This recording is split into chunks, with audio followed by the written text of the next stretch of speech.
The last talk of this session is by David Shoemaker, who's the leader of the Advanced LIGO project.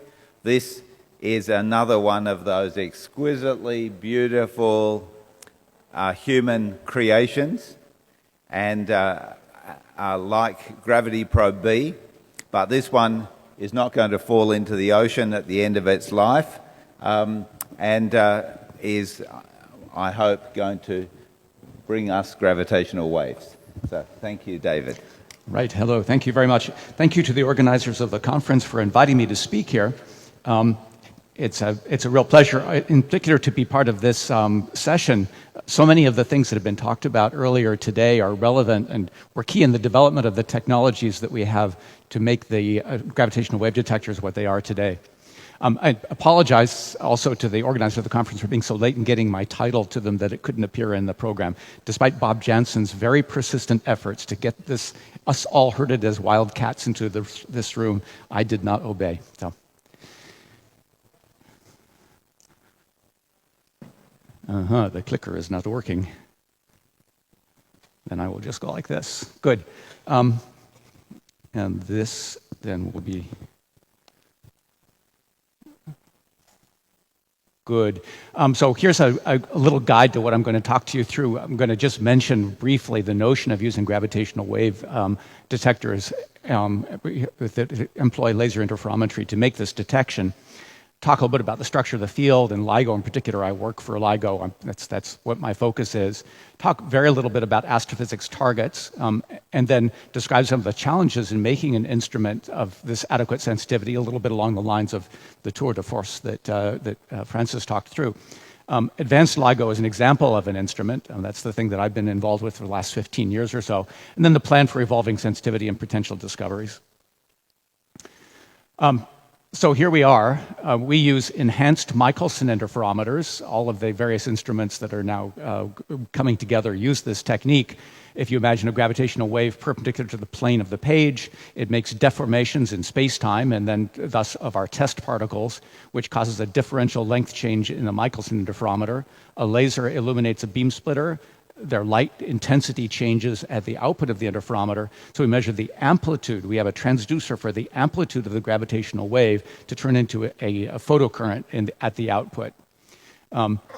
The real interferometer is somewhat more elaborate. In particular, it has long arms because the strain turns into a motion of the mirror that's proportional to the length of the arms, since we're using arms short compared with our wavelengths of interest. And so we make the arms just as long as we possibly can until we're limited by taxpayer noise. To give you a sense of the scale of these things, the largest signals we might hope for are a strain of 10 to the minus 20. If we only had 1 meter long arms, we'd only have about a 10 to the minus 20 motion to discern, and we don't think we know how to do that.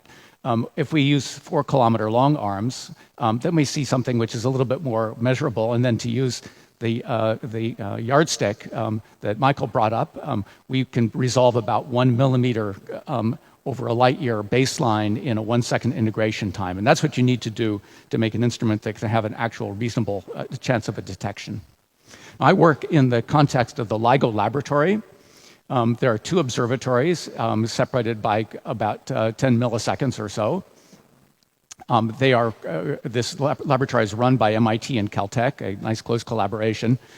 And the thing that's really kept my interest in it over the years is the fact that it requires instrument science at the limits of fundamental science. The goal is also a very noble one. It must also be said, the continued, the dedicated, the persistent support of the National Science Foundation of the US has been critical to our success. The LIGO laboratory is in a larger context, that of the LIGO Scientific Collaboration. Whoops. There is a fast page change there. And you can see this is the collection of groups that contribute to the exploitation of LIGO as a scientific instrument, some 900 persons, 80 institutions, 16 countries, broadly spread over the Earth. And then there's an even larger context, which is the collection of all of the different groups that are trying to make now detectors which are of sufficient sensitivity, and we're working together. It's a fully collaborative environment where we see a UK-German collaboration, a French-Italian collaboration that's now grown, the Virgo Collaboration, LIGO India, which might be an emplacement for one more LIGO antenna, and then KAGRA, a Japanese collaboration. So it's quite a large and a coherent collection of efforts to make these instruments work. We've heard a couple of things about the gravitational wave spectrum today. Actually, yesterday there was a beautiful session on inflation probes, looking for the imprint of gravitational waves in the cosmic microwave background, and there are some ever more sensitive instruments that are being built and will shortly be collecting data, which we can very much hope will give us that glimpse of the one cycle per universe of gravitational waves. On somewhat shorter time scales, as was mentioned by Michael, there's the pulsar timing effort to look at the changes, using pulsars as the test masses out in space and discerning from that perhaps an incoherent, perhaps a coherent set of signals from gravitational waves. Space detectors are something which must be in our future, and I'm very much hoping that success with ground interferometers will motivate our funding agencies to think about a nearer time scale for putting interferometers up into space. With their very, very long baselines, they can make precision measurements at high signal-to-noise ratios which are inconceivable on the Earth's surface, and we have to get there. Then I'm going to be talking about ground interferometers and the various different sources that we can see there. What are those sources? Coalescing binary systems. This is something which, thanks to, for instance, work of Thibault and his colleagues, is something where we have a good waveform that we can use as a precision filter to improve our signal-to-noise ratio for detections. It's the thing for which we've got the most certain, even if they're very uncertain, rates of events. So this is really where a lot of our early focus is. We also are looking for bursts, for any kind of correlated, coherent motion of the test masses between widely separated instruments, which we can infer as being from an astrophysical event, ideally done in coincidence with, say, electromagnetic signals, so that we can have more confidence in what we're looking at. It would be so elegant to use these interferometers to look at a stochastic background to find a correlated static in the two instruments or three instruments or four instruments separated by continental baselines.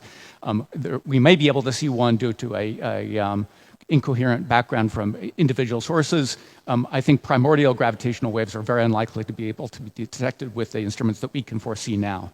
It's a goal, though. And then continuous sources, pulsars.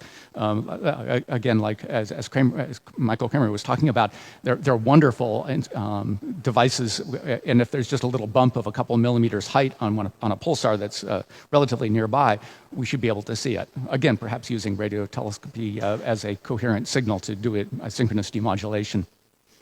We built a first set of interferometers, the first generation, in the 90s.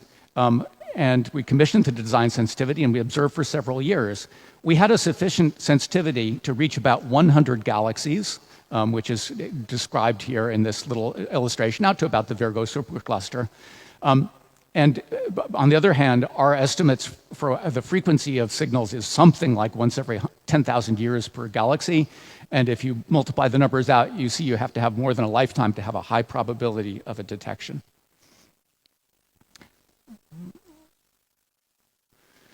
From those measurements, we did get a number of interesting upper limits.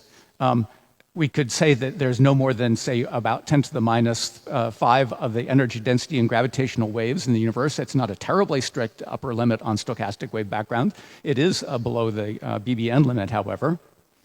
We could put upper limits on the gravitational wave energy emitted by burst sources. So, for instance, supernova would be an example at 10 kiloparsecs, not a very great distance, but we could resolve down to something like 10 to the minus 7 of a solar mass turned into gravitational wave energy for random burst events at a distance of 10 kiloparsecs.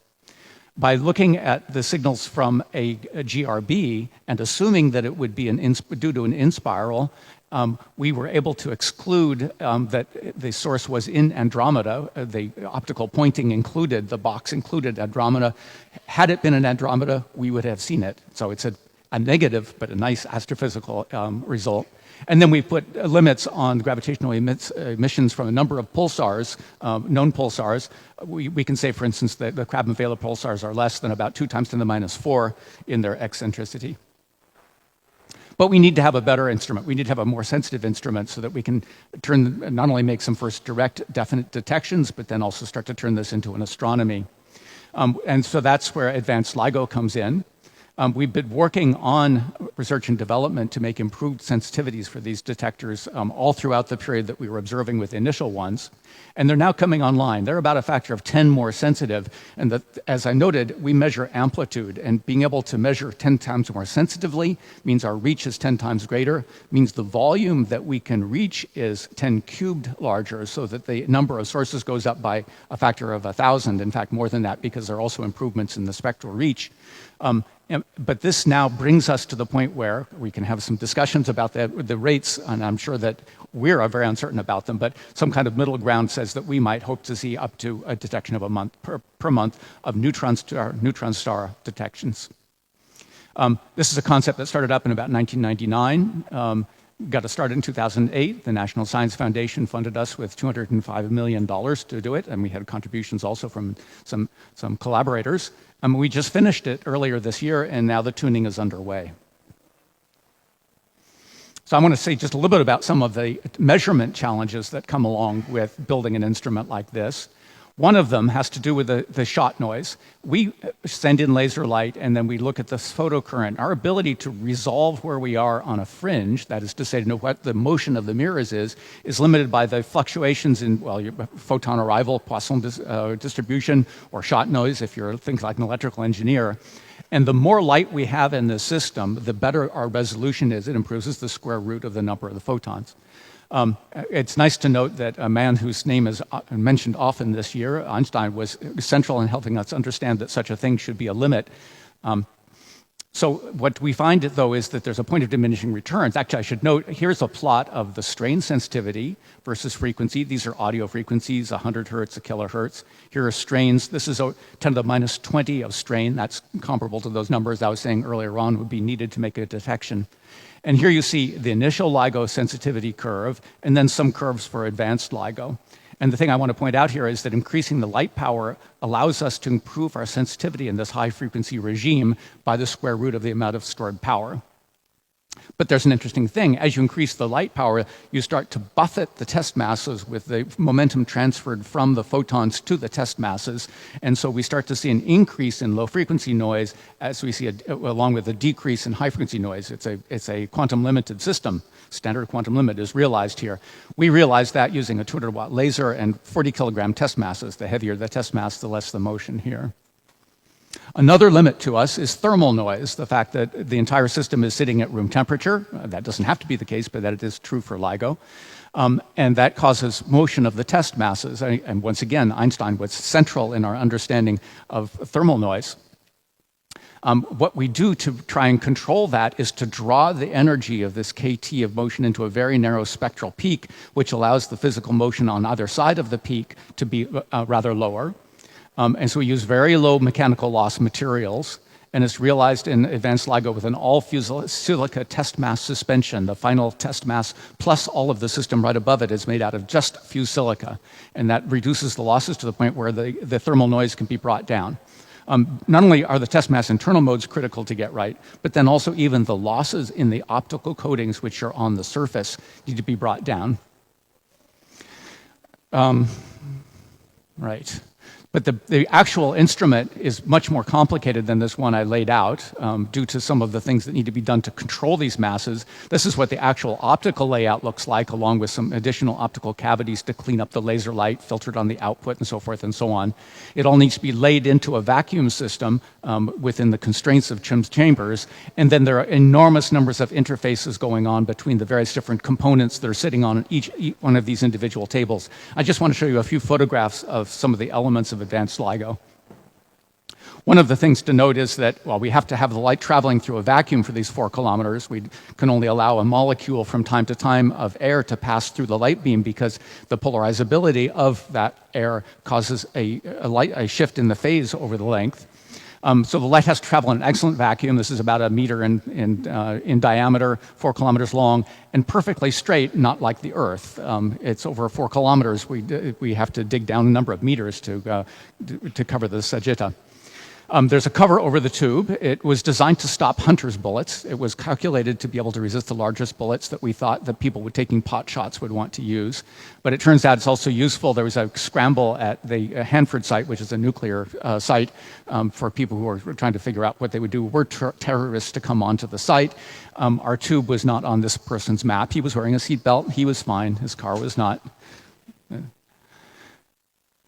At the corner here, where we find the beam splitter, this is the chambers, and that's about a person's height there. These are rather large chambers that allow us to fit the very complex set of materials in that are required to build a complete interferometer.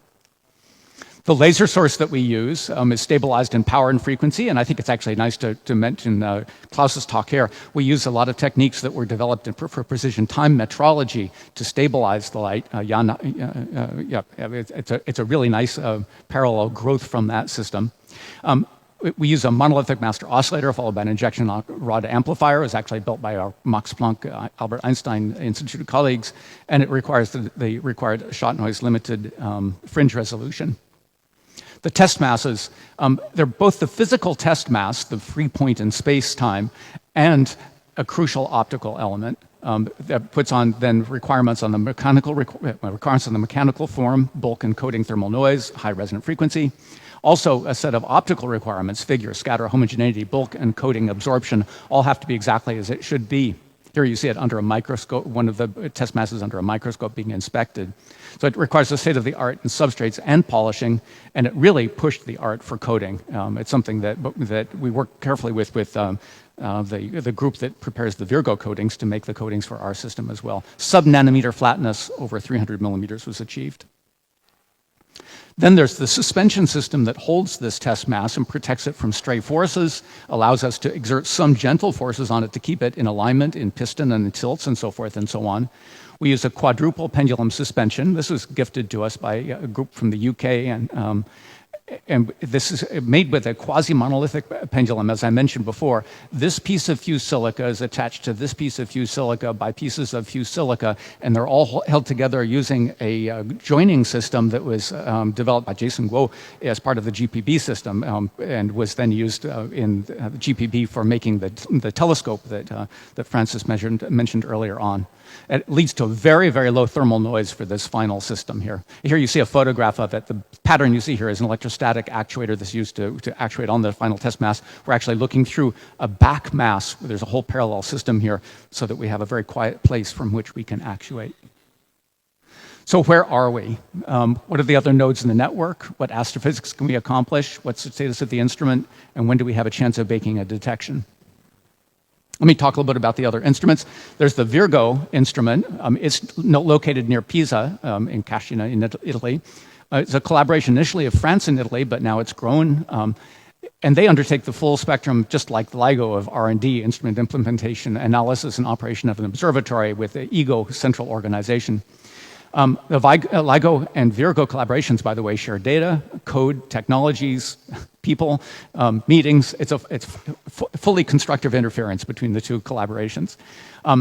There's a similar design and a similar target sensitivity to LIGO for the advanced Virgo detector. It is on a 3-kilometer rather than 4-kilometer baseline. They're making a reuse of their very successful seismic isolation system, but then adding many innovations in new design to their new interferometer. Much of the hardware for that is now fabricated. Installation's underway. Here you see the beam splitter with an elliptical baffle in front of it. It's seen at 45 degrees. It looks round, of course. The installation is well underway with a number of these final parts in place. Lasers and input cavities are now in testing.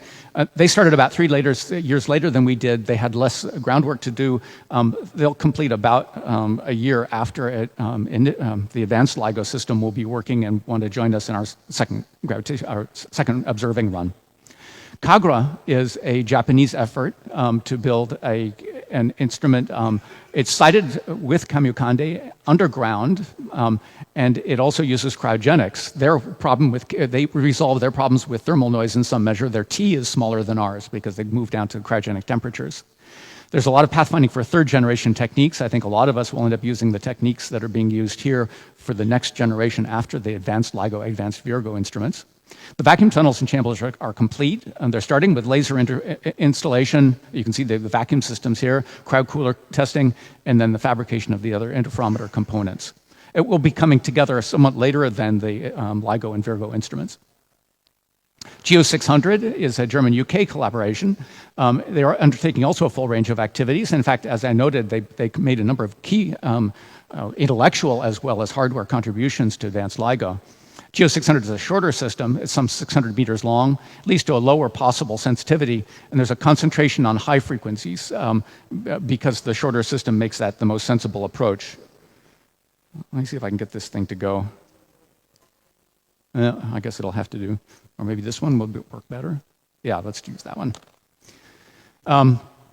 It's a flexible research instrument, and it's been used to, for instance, prototype the fused silica suspensions that we use. It's also the vanguard of squeezed light injection, using conditioned states of light to make an improvement in the system. And they'll continue in this role as they go forward. Then there's LIGO India. The concept is to put an advanced LIGO instrument in India. The advanced LIGO project produced 3 instruments. Initially, it was foreseen that 2 of them would be at Hanford in slightly different configurations, but it was an inspiration of Jay Marks, an earlier director of the LIGO laboratory, to put it out of the plane and around the globe. You can get much better pointing precision for the network. We looked at a couple of possibilities. Australia would have been very nice. Turned out India was in a good situation to offer to build an infrastructure. And we're still now waiting final approval by the government of India to make the commitment of funds, but the hope is to get an infrastructure put together that can receive the instrument and have it operational by 2022. So what can we learn about GR from these instruments? This is not my specialty, so I did a little bit of a search of the literature. Others in the room can certainly correct me and add to this. I think an important thing is we make a direct detection. That's a woolly term, and I don't know exactly what its importance is or what its meaning really is, but I can say we're putting our masses on the ground and we're going to watch them move, which is a somewhat different thing than asking a pulsar whether or not it moved. We should be able to resolve the polarization states with multiple detectors and understand that it really is a spin-2 particle. We can make a comparison of the arrival time of an electromagnetic signal and a gravitational wave signal and make a very precise measurement of the relative speed of gravitational waves and light. We're making a much more highly relativistic and dynamical test of GR than could be done with the pulsar systems which have been observed to date. I think these numbers are correct, that this characteristic measure of the gravitational field is some 10 to the minus 6 in Hulse-Taylor. It would be some 0.2 in detection by the LIGO and friends. V over C, 10 to the minus 3 for Hulse-Taylor. It's just about a half in the case of what we will see as the ends phase of an in-spiral. We can study the phase evolution of binaries for thousands of cycles using the templates, again, that have been developed by the people who do relativistic calculations, both numerical and analytical, and, well, both use that as a tool to make our detections, but then also test whether or not those models are really accurate to the precision that they're thought to be. We may be able to do a little bit of work in looking at a parameterized post-Einsteinian framework. We can measure many in-spirals and then look for a consistent agreement with GR. We can look at the normal modes of black holes. For instance, a 60 solar mass black hole will have a resonance around 200 hertz, which is just about at our most sensitive frequency. And we could, of course, learn much more from more sensitive detectors, and we certainly want to make them, both ones on the ground and ones in space. And so I hope this is just the sort of a new tool for gravitational waves and astrophysics. A key point here, though, is we recognize that there's a lot of precision GR and astrophysics that you could only do if you can build space detectors. And I think we really have to work very hard as a community to have our funding agencies recognize once some detections are made with these instruments, then it's time to move forward expeditiously in making space instruments. So I want to talk a bit about now the probabilities of making detections on different time scales. And I'm going to focus on neutron star and neutron star binaries because it's the thing for which we've got the best notion of a signal form and the best notion, even if uncertain by some 3 orders of magnitude, of rates.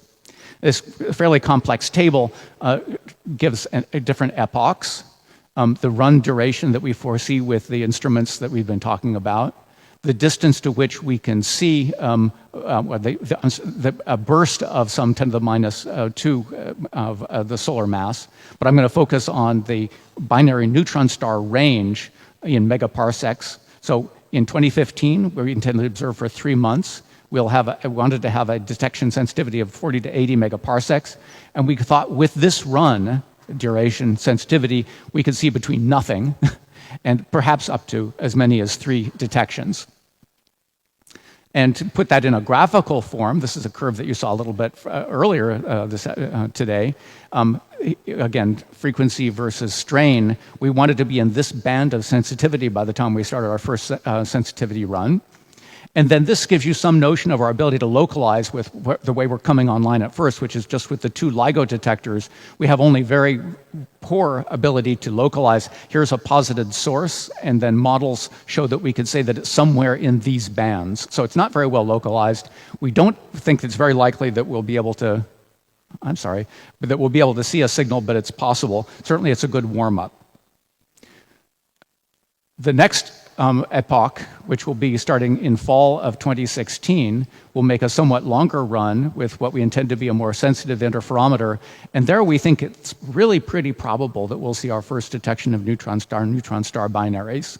And with this system, we hope to be working also with Virgo at that time, and bringing on that 3rd detector now allows us to make a sensible sky map that's got some sense of error bars to it. It's still very large error bars compared with what astronomers would like to have to find, help us identify a source, but it's certainly better than nothing. Working forward in time, about a year later, we'll make a yet longer run with a yet better instrument, and then we're starting to get to the point where we hope to be making a number of detections and start to build up some statistics. That will also allow a somewhat better pointing sensitivity.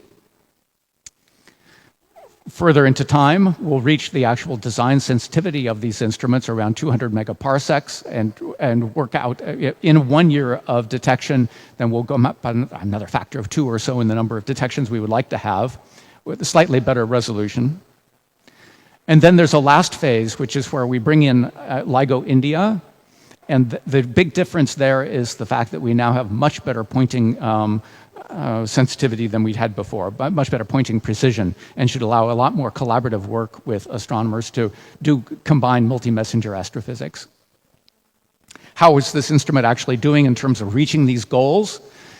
This is a map that shows date. This is kind of today, about right here. This is about October of this year.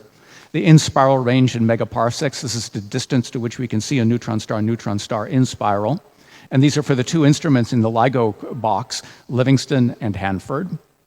We had as a goal for our first observing run 01 to reach at least 40 megaparsecs, and I'm delighted to say that first Livingston and then Hanford have now exceeded well our minimum goal and are close to the most optimistic sensitivity that we could have had for this upcoming run, which will start in mid-September. And so we feel that the instruments are at least ready and have been easy to get to the phase where we can carry out this first observing run. It will be more of a battle to get better sensitivity later on, but at least the instruments are capable of this initial sensitivity. What does that sensitivity look like in all of its gory detail?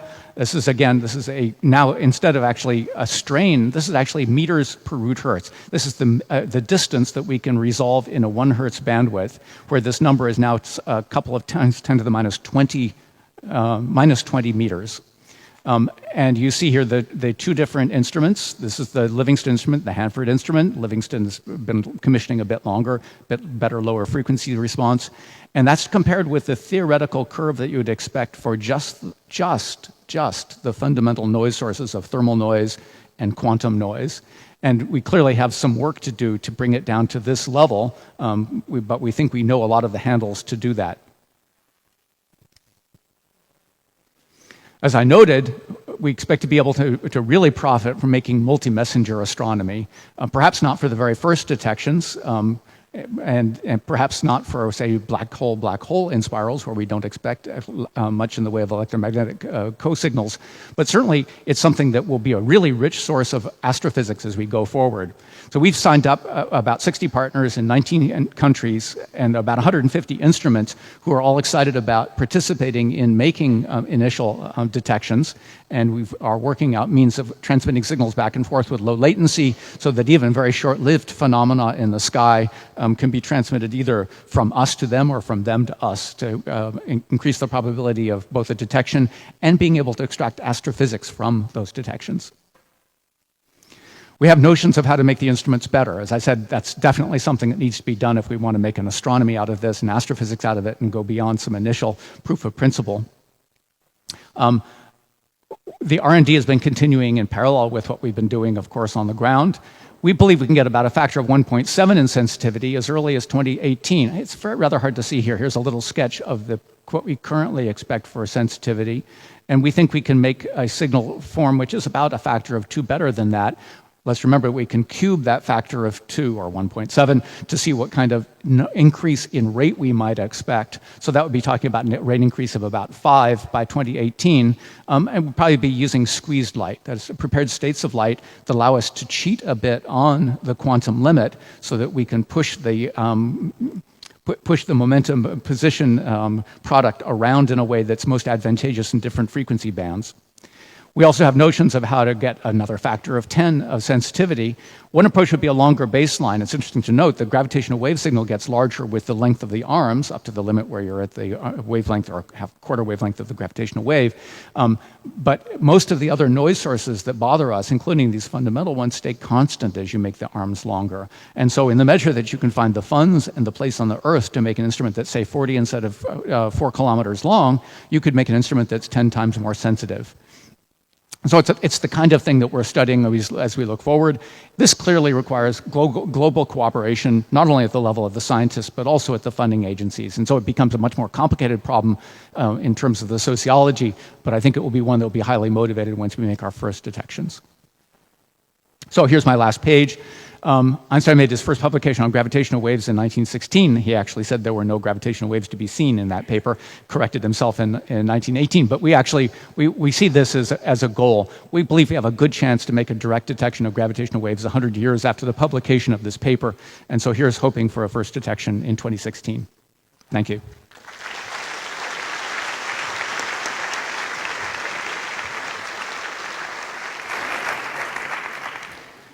Well, that's really something to look forward to. You have a question here?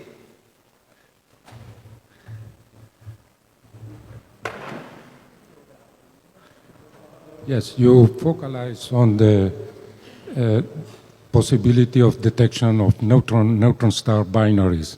Is there a consensus on how we will compare the probability of black hole binaries compared to neutron star binaries? My very limited knowledge of astrophysical rates is that we know almost nothing about the rate of black hole, the number of black hole binaries. They're very quiet to us in the electromagnetic spectrum, and so I think we just don't know how frequently they're found. Estimates go up and down according to the various different theories of kicks and so forth. We just don't know. It can be said because of their greater mass, their signals from gravitational waves are much larger, and so our reach is much, much greater for those systems. If they exist, that may be, in fact, the dominant source that we see. And of course, it would be an exciting thing because it would arrive with no electromagnetic counterpart whatsoever.